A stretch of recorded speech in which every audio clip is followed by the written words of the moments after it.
बोकारो के डीसी ने जनता दरबार में आ रहे मामलों पर कड़ा रुख अख्तियार किया है। आज डीसी के जनता दरबार में दर्जनों मामले आए जिनका त्वरित गति से निष्पादन करने का डीसी ने निर्देश दिया है। डीसी अजय नाथ झा ने कहा कि आज जो मामले आए हैं उनमें माता पिता को प्रताड़ित, पति द्वारा पत्नी को प्रताड़ित करना शामिल है, जो मानवता के नाते उचित नहीं है। उन्होंने कहा कि भूमाफियों से लोगों को बचाने के लिए सभी प्रखंडों में सहायता केंद्र खोले जाएंगे ताकि खरीद बिक्री के पूर्व नियत समय पर उन्हें जानकारी दी जाए कि जिससे भूमि को खरीद रहे हैं वह भूमि किसका है। उन्होंने साफ किया है कि जनता दरबार में आने वाले लोगों की समस्याओं का निराकरण होगा ताकि उनका प्रशासन पर भरोसा बढ़े। बोकारो प्रशासन जनता को तकलीफ न हो, इस दिशा में सार्थक प्रयास शुरू किया है। सर, जनता दरबार लगाए, कितने फरियादे आए और कितना लोगों का समस्या का समाधान? कितने फरियादी आए तो गिनना मुश्किल है मेरे लिए। कितने फरियादी आए तो गिनना मुश्किल है, लेकिन बड़ी संख्या में लोग आ रहे हैं। उनकी उम्मीदें, उनके अंदर एक आक्रोश है, जो सिस्टम से वो चाहते हैं, जिला से जो उनकी अपेक्षा है, प्रशासन से जो उनकी अपेक्षा है, उसको लेकर के लोग आ रहे हैं मिलने के लिए। और केवल मेरे पास ही नहीं, आज सभी प्रखंडों में भी अंचल अधिकारी भी ये जनता से मिलने का कार्यक्रम कर रहे होंगे। दरअसल एक सिस्टम को इवॉल्व करने की कोशिश करनी है ताकि जनता के साथ सीधा संवाद हमारा हो सके, उनसे बातचीत हो सके हमारी। यही प्रयास है मेरा। और इन सब मामलों में क्या होता है कि कागज़ आता है और कागज़ नीचे चला जाता है और कार्रवाई नहीं होती है, और यह कार्रवाई बहुत लंबा समय लग जाता है क्योंकि सब लोग बहुत व्यस्त भी हैं, बहुत सारे काम का दबाव भी है, इस वजह से भी, और किसी कारण से नहीं होता। तो ऐसे मामलों में हमने लिखा है कि सीधे निष्पादित करते हुए, या जो इस संबंध में कठिनाई है, जो मामले आपको दिए जा रहे हैं, आप स्वयं इसको लेकर के इसकी जांच कर मेरे पास विमर्श करें, आकर बताएं मुझे, अपडेट करें। ऐसे ऐसे मामले हैं। कई मामले ऐसे आते हैं जिसमें पति ने पत्नी को छोड़ दिया है, उसका रहने का घर बेच दिया, वो अपनी बेटी और बच्चे के साथ है। एक मामला ऐसा है जिसमें एक बेटा अपनी माँ को मार रहा है, प्रताड़ित कर रहा है। इन सब चीज़ों से समाज को भी सीखने की ज़रूरत है कि जो हमारे माँ बाप हैं, जो हमारे रिश्ते हैं, हम सिर्फ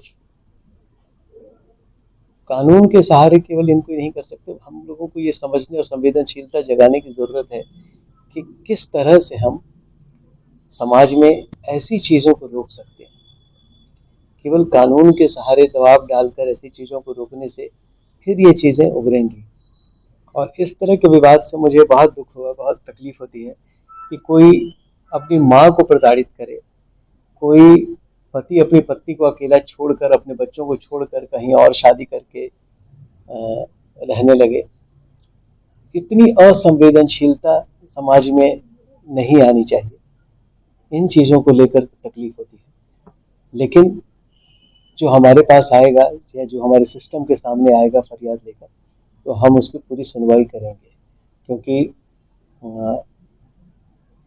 प्रतिदिन आपको बताएं, माननीय मुख्यमंत्री जी कार्यालय से निकलने से पहले, कार्यालय जाने से पहले आम जनता से मिलते हैं। प्रतिदिन वो मिलते हैं और आम जनता से की बातें और उनकी शिकायत सुनते हैं, उनके आवेदनों पर विचार होता है। ये सिस्टम न केवल यहाँ है या प्रखंड या अंचल तक है, माननीय मुख्यमंत्री तक है, लेकिन हमारे निचले स्तर पर अगर मामले रिजॉल्व हो जाते हैं तो ऊपर तक मामले जाने की जरूरत नहीं होती।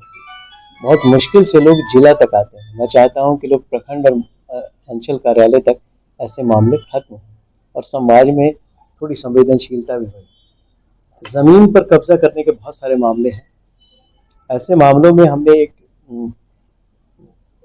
निर्णय लिया है कि हम एक विज्ञापन निकालने जा रहे हैं कि कोई भी व्यक्ति अगर कहीं जमीन लेने जा रहा है तो वो इस चीज़ का ध्यान करे कि एक हेल्प सेंटर होगा हर एक प्रखंड में, जहां पर वो अपना आवेदन देगा कि हम ये जमीन लेना चाहते हैं। तो हम वस्तु स्थिति उसको 1 सप्ताह के अंदर बता देंगे। 1 सप्ताह या 10 दिन लगेगा, एक टाइमलाइन तय कर रहे हैं। उस टाइमलाइन में उसको हम बता देंगे कि ये ज़मीन गैर मजरूआ है, ये सरकार की ज़मीन है, ये वन विभाग की ज़मीन है, किसी दलाल के चक्कर में पड़कर उसका जो रजिस्ट्री वो कराने के लिए जा रहा है, या दोहरी जमाबंदी का मामला ऑलरेडी किसी के नाम रजिस्टर्ड है, ये सारी वस्तु स्थिति से उसको हम लोग अवेयर कर देंगे ताकि कोई नया आदमी उसमें ट्रैप ना हो जाए। और कई बोकारो में बहुत बुजुर्ग लोग रह रहे हैं, जो रिटायर्ड लोग रह रहे हैं। अभी 1 महीने के अंदर मुझे इस चीज़ का एहसास हुआ, काफ़ी लोग यहाँ ऐसे रह रहे हैं जो रिटायर्ड लोग रह रहे हैं, बच्चे उनके बाहर हैं, उनकी ज़मीनों पर भी कब्जा करने की कोशिश हो रही है। तो ऐसे माफिया के खिलाफ बहुत कड़ी कार्रवाई करने का, उनके खिलाफ जीरो टॉलरेंस की नीति अपनाते हुए उनके खिलाफ कड़ी कार्रवाई करने का निर्णय लिया है और सबको डायरेक्शन दिया है, सीओ को, थाना प्रभारी को, कि ऐसे मामलों में बहुत कड़ी कार्रवाई करें, गुंडा एक्ट लगाएं और उनको बोकारो से खदेड़ें। Rahul memorial Delhi international school के बारे में और लोग बात क्यों नहीं कर रहे हैं?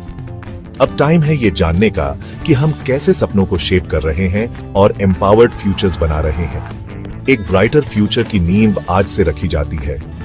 Rahul memorial Delhi international school में हम सिर्फ एजुकेशन नहीं देते, हम सपनों को शेप करते हैं। इमेजिन करो हमारे स्मार्ट क्लासरूम्स में कदम रखना, जहां टेक्नोलॉजी मिलती है क्यूरियोसिटी से और हर लेसन एक एडवेंचर होता है। खुद को देखो हमारी मॉडर्न लाइब्रेरी में, जो ज्ञान का खजाना है जिसे डिस्कवर किया जाना बाकी है। हमारे प्लेग्राउंड सिर्फ खेलने के लिए नहीं है, वो ऐसे एरीनास हैं जहां टीम वर्क और रेजिलियंस बनते हैं। और हमारी क्रिएटिव एक्टिविटीज वो ऐसी जगहें हैं जहां इमेजिनेशन खुलकर दौड़ती है और हर स्टूडेंट को अपनी यूनिक स्पार्क मिलती है। हम मानते हैं कि हर बच्चा स्पेशल होता है। यहाँ आपको ग्रो करने, शाइन करने और ऊंची उड़ान भरने का प्लेटफॉर्म मिलता है। हमारे लिए एजुकेशन सिर्फ टेक्स्ट बुक्स और एग्जाम्स के बारे में नहीं है, ये एक एम्पावर्ड फ्यूचर बनाने के बारे में है। हम होलिस्टिक डेवलपमेंट पर फोकस करते हैं ताकि आप कॉन्फिडेंस और स्किल के साथ दुनिया का सामना करने के लिए तैयार हो।